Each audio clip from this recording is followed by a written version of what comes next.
Hello, good day everyone. Thank you for inviting me in this show. So let me share to you about the gender and health. The World Health Organization defines health as a complete physical, mental, and social well-being and not merely the absence of disease or infirmity.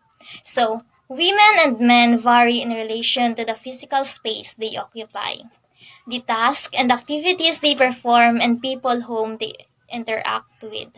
So women in almost culture have less access and control over resources compared to men. These resources includes access to facilities like health, education, and training. A difference in control over resources, power and decision making, and rules and responsibilities among men and women results to differential risk and vulnerabilities to infections and health conditions. Second, different perceptions of health needs and appropriate forms of treatment. Third, differential access to health and services.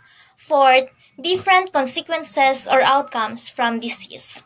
And fifth, differing social consequences as a result of ill health. So, there are ways gender may influence one's health status. First, exposure, risk, or vulnerability. Second, the nature, severity, and frequency of health problems. Third, ways in which symptoms are perceived. Fourth, health seeking behavior. Fifth, access to health services. And six, the ability to follow advised treatment. And seventh, long-term social and health consequences. So let us talk about the common ailments among men and women. So anatomy and hormones are often women's health risk according to doctors, like stroke, osteoporosis, cataract, and other eye diseases, breast cancer, and cervical cancer. So, stroke, it occurs when the blood vessel that carries oxygen and nutrients to the brain is either blocked by clot or burst or ruptures. It is common among women due to the birth control pills, hormone replacement therapy, and pregnancy that may cause the shifting of estrogen levels. These changes affects the substance in blood that cause clot and more activity can lead to higher risk of stroke. So second, let us talk about osteoporosis. So this is common among women for they have thinner, smaller bones and less bone tissue than men. Estrogen protect women bones from a substance that kills bone cells. Unfortunately, women lost estrogen during menopause that causes loss of bone mass that leads to osteoporosis. So third is the cataract. It happens when a certain proteins in the lens form into abnormal clumps. These clumps gradually enlarge and interfere with vision by distorting or blocking the passage of light through the lens. Cataract is more common in women for they have a higher prevalence of lens opacities, especially cortical. Other eye diseases like glaucoma, macular degeneration, vision impairment, and blindness are also more likely to develop among women than men. So, fourth, we have the breast cancer. These are common among women, although they have many breast cells than men, is due to hormonal stimulation of highly responsive and vulnerable breast cells, particularly during the extra sensitive period of breast development. Fifth, we have the cervical cancer. This develops in women's cervix, caused by sexually acquired infection with certain types of human papilloma virus. Although most infections with HPV resolve spontaneously and cause no symptoms, persistent infection can cause cervical cancer to women. The common ailments among men. Males' health risk can be traced back to behavior. However, hormones, anatomy, and genes also play roles in men's increased risk for the following diseases.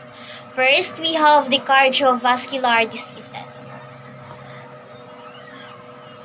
Cardiovascular diseases are common among men for they don't have the protection of estrogen that may keep cholesterol levels in check, reducing a key heart diseases risk factor unlike women.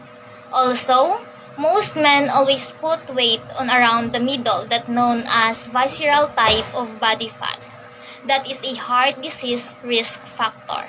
Second, we have the Parkinson's diseases.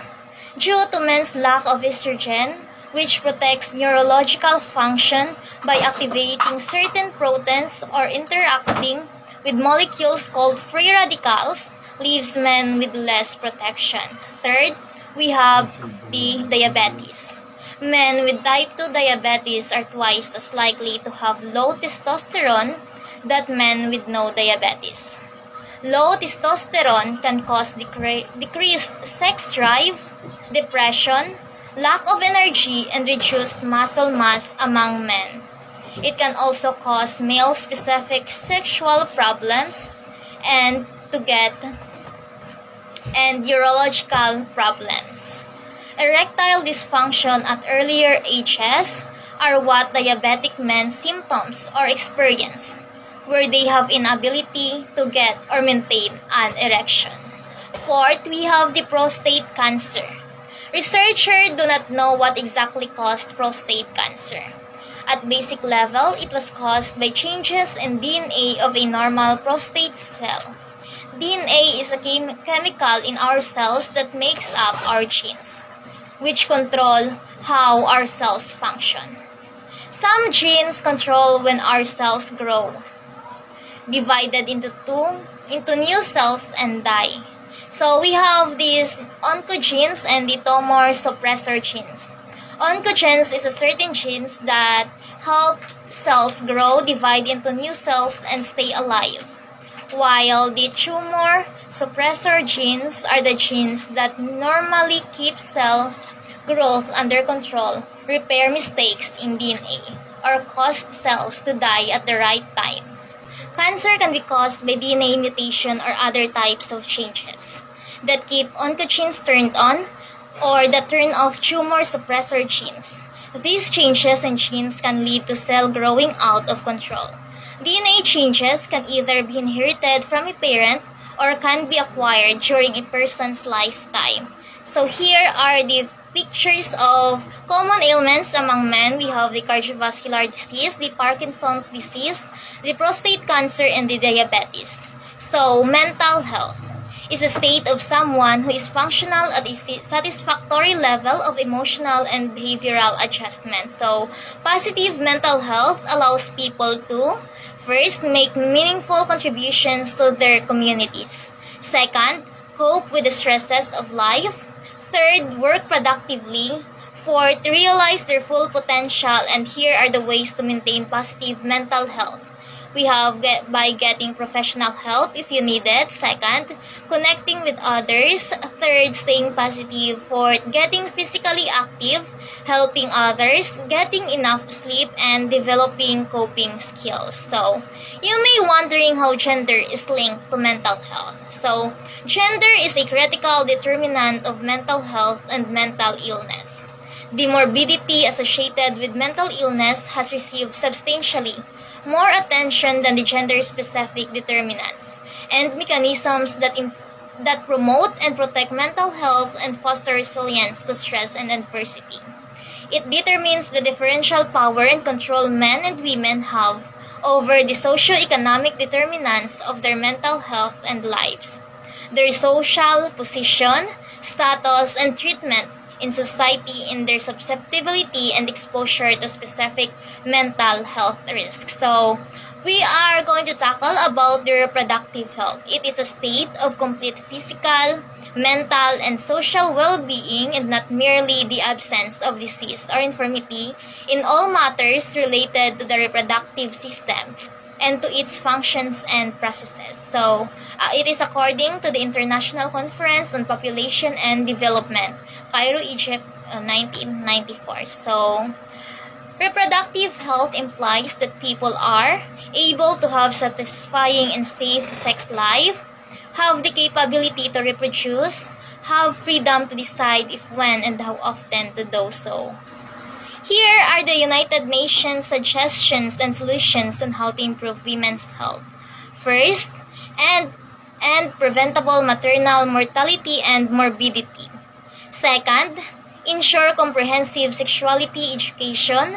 Third, eliminate female genital mutilation.